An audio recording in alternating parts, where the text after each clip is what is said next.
بسم اللہ الرحمن الرحیم حامداً و مصلیاً اما بعد۔ معزز ناظرین، نعمت المنان مجموع فتاوی فضیلت الدکتور فضل الرحمان کی آگے کی کڑیاں اور فقہیات ہم پیش کر رہے ہیں۔ حالت حیض کے روزے کا حکم۔ اگر کسی خاتون نے حیض یا نفاس کی حالت میں روزہ رکھ لیا تو اس کا کیا حکم ہے؟ کہتے ہیں حیض اور نفاس کی حالت میں عورتوں کے لیے روزہ رکھنا جائز نہیں، کیونکہ ان کے لیے روزہ کی شرطوں میں سے ایک شرط حیض و نفاس سے پاک ہونا بھی ہے۔ اس لیے اگر کسی خاتون نے حیض و نفاس کی حالت میں روزہ رکھ لیا تو اس کا یہ روزہ صحیح نہیں ہوگا اور پاک ہونے کے بعد اس کی قضا کرنا پڑے گی۔ حضرت عائشہ رضی اللہ عنہا سے مروی ہے کہ رسول اکرم کے عہد مبارک میں ہم عورتیں حائضہ ہوتی تھیں تو ہمیں روزے کی قضا کرنے کا حکم دیا جاتا تھا اور نماز کی قضا کا حکم نہیں دیا جاتا تھا۔ صحیح مسلم جلد نمبر 1 صفحہ نمبر 265۔ کہتے ہیں نفاس کی مدت 40 دن ہے، لیکن اگر نفاس کی مدت پوری ہونے سے پہلے خون آنا بند ہو جائے تو عورت نماز روزہ کرے گی یا نہیں؟ اور اگر اس مدت کے اندر خون بند ہو کر 4 یا 5 یا 8 روز کے بعد پھر دکھائی دے تو بیچ کی جو پاکی ہے وہ پاکی شمار کی جائے گی یا ناپاکی؟ تو اس کے بارے میں کہتے ہیں کہ عورتوں کو معلوم ہے کہ خون چاہے نفاس کا ہو یا حیض کا مسلسل جاری نہیں رہتا، بلکہ درمیان میں کچھ وقفہ چند گھنٹے یا کبھی چند دن کے لیے بند رہتا ہے، اور اس وقفہ میں جو طہر ہوتا ہے وہ طہر متخلل کہلاتا ہے۔ اس میں نماز روزہ جائز نہیں۔ اب اگر حالت نفاس میں رہنے والی عورت کو 40 دن سے پہلے ہی خون آنا بند ہو جائے اور اس کو یقین ہو جائے کہ یہ طہر متخلل نہیں بلکہ طہر حقیقی ہے تو وہ اس طہر میں غسل کر کے نماز روزہ کرے گی۔ حضرت ام سلمہ سے مروی ہے کہ رسول صلی اللہ علیہ وسلم کے عہد مبارک میں نفاس والی عورتیں 40 دن تک بیٹھتی تھیں، یعنی 40 دن تک اگر برابر خون آتا رہتا تو روزہ نماز ترک کرتی تھیں، اور اس کے بعد اگر خون جاری رہتا تو غسل کر کے نماز روزہ کرنے لگتی تھیں۔ سنن ابو داؤد جلد نمبر 1 صفحہ نمبر 123۔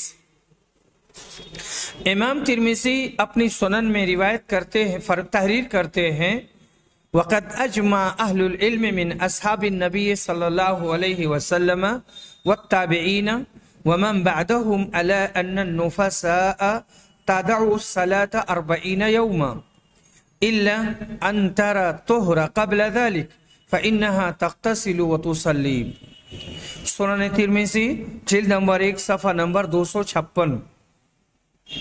صحابہ کرام، تابعین اعظام اور ان کے بعد کے لوگوں کا اس بات پر اتفاق ہے کہ نفاس والی عورت 40 دن نماز چھوڑے گی، مگر یہ کہ اس سے قبل طہر دیکھ لے تو وہ غسل کر کے نماز پڑھے گی۔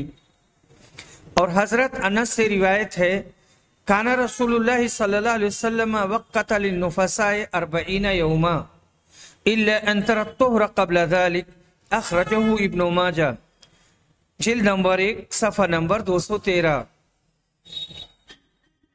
رسول صلی اللہ علیہ وسلم نے نفاس والی عورت کے لیے 40 دن مقرر کیا ہے، الا یہ کہ وہ اس سے قبل ہی پاکی کو دیکھ لے اور پاک ہو جائے۔ حضرت ابو درداء اور حضرت ابو ہریرہ سے روایت ہے کہ رسول صلی اللہ علیہ وسلم نے فرمایا تنتظر النفساء 40 یوما الا ان ترى الطهر قبل ذلك فان بلغت 40 یوما ولم ترى الطهر فلتغتسل، ذکرہ ابن عدی الکامل فی ضعفاء الرجال جلد نمبر 6 صفحہ نمبر 376۔ نفاس والی عورت 40 دن انتظار کرے گی، مگر یہ کہ وہ اس سے قبل ہی طہر دیکھ لے، اور اگر 40 دن تک پہنچ جائے اور طہر کو نہ دیکھے تو چاہیے کہ وہ غسل کر کے نماز پڑھے۔ یہ دونوں روایتیں اگرچہ ضعیف اور متکلم فی ہیں، مگر امام ترمذی کے نقل کردہ اجماع صحابہ و تابعین سے اس کی تائید ہوتی ہے، اور راجح یہی ہے کہ اگر نفاس کا خون 40 دن سے قبل ہی بند ہو جائے تو عورت پاک مانی جائے گی اور وہ غسل کر کے نماز پڑھے گی، اور رمضان کے ایام ہوں تو روزہ بھی رکھے گی۔ رہا یہ سوال کہ اگر نفاس والی عورت 40 دن سے قبل پاک ہو جائے اور پھر اسی دوران اسے دوبارہ خون آ جائے تو وہ اس طہر کو ایام نفاس میں شمار کرے گی یا نہیں؟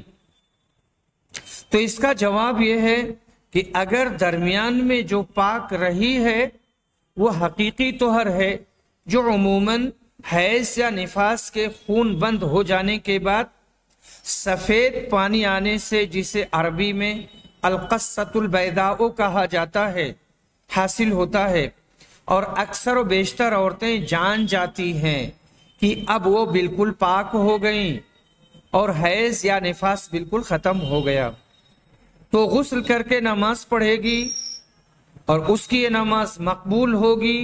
اور اگر وہ حقیقی طہر نہیں ہے بلکہ طہر متخلل ہے، طہر متخلل کہتے ہیں جو ایام حیض، وہ طہر جو ایام حیض و نفاس میں درمیان میں ہوتا ہے اور عورت حیض و نفاس سے بالکل پاک نہیں ہوتی ہے، تو وہ نماز و روزہ نہیں کرے گی، اور اگر کر لیا ہے تو روزہ کو دوبارہ رکھنا پڑے گا۔ اور اگر شبہ ہو کہ یہ حقیقی طہر ہے یا طہر متخلل، تو امام احمد رحمہ اللہ نے فرمایا کہ احتیاطاً وہ روزہ رکھے گی اور نماز پڑھے گی، مگر روزوں کا اعادہ بعد میں پھر کرے گی، کیونکہ اگر وہ حقیقت میں پاک نہیں تھی تو وہ روزے صحیح نہیں ہوئے اور ان کا اعادہ ضروری ہوا۔ البتہ نماز کا اعادہ نہیں کرے گی، کیونکہ حیض و نفاس کے ایام کی نمازیں معاف ہیں اور بعد میں ان کی قضا واجب نہیں، اور یہی راجح ہے کیونکہ رسول صلی اللہ علیہ وسلم نے فرمایا ہے دع ما یریبک الی ما لا یریبک، صحیح بخاری جلد نمبر 4 صفحہ نمبر 391، مشکوک کو چھوڑ کر یقینی چیز کو لو اور اسے اختیار کرو۔ ولادت کے کتنے دنوں تک نماز روزہ ممنوع ہے؟ کہتے ہیں بچے کی ولادت کے بعد عورت کتنے دنوں تک نماز نہیں پڑھ سکتی اور نہ روزہ رکھ سکتی ہے؟ کتاب و سنت کی روشنی میں مدلل جواب دیجئے۔ کہتے ہیں ولادت کے بعد جب بھی عورت کے نفاس کا خون بند ہو جائے وہ نماز پڑھے اور روزہ رکھے، کیونکہ اقل مدت نفاس کی کوئی حد نہیں ہے، اور اگر زیادہ دنوں تک خون جاری رہے تو 40 دن تک روزہ نماز ترک کرے، اس کے بعد غسل کر کے نمازیں پڑھے اور روزے رکھے، اس واسطے کی اکثر مدت نفاس 40 دن ہے، اس کے بعد وہ مستحاضہ مانی جائے گی۔ حضرت ام سلمہ سے مروی ہے، کہتی ہیں کانت النفساء تجلس على عهد رسول اللہ صلی اللہ علیہ وسلم 40 یوما، رواہ الخمسہ الا النسائی، مسند احمد جلد نمبر 6 صفحہ نمبر 303۔ رسول اللہ صلی اللہ علیہ وسلم کے زمانہ میں نفاس والی عورتیں زیادہ سے زیادہ 40 روز تک روزہ نماز ترک کرتی تھیں، اور حضرت انس کی حدیث میں ہے کان رسول اللہ صلی اللہ علیہ وسلم وقت للنفساء 40 یوما الا ان ترى الطهر قبل ذلك، رواہ ابن ماجہ۔ رسول صلی اللہ علیہ وسلم نے نفاس والی عورت کے لیے 40 دن مقرر فرمایا، الا یہ کہ وہ اس سے پہلے پاک ہو جائے۔